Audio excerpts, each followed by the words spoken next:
Morning! First he says good morning. Oh really, that's how he says good morning. Here's my butt, I'm gonna pee on this.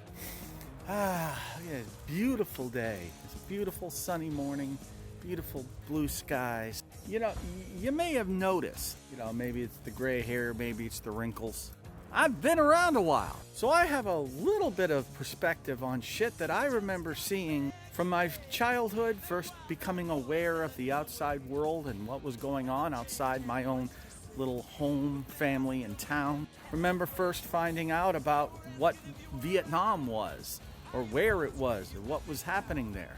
Remember finding out about the energy crisis, and how in 1973 my parents were suddenly very concerned about gas prices. That's also, by the way, how I learned that plastics are made from petroleum, because the energy crisis made the plastic toys that I loved so much more expensive and more difficult to come by.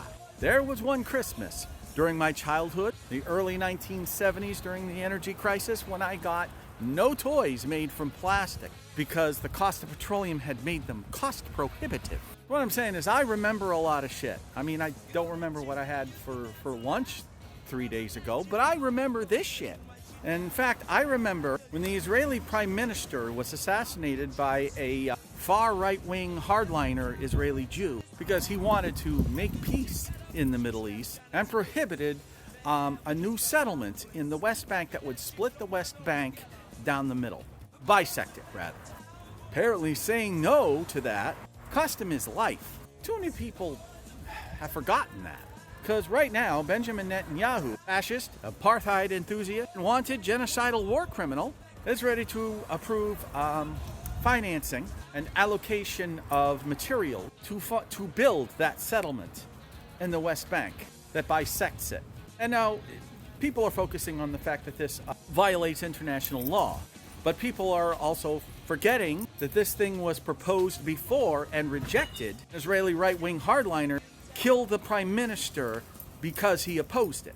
But I don't think enough people are talking about the fact that if this settlement is built, it essentially kills the idea of a two-state solution.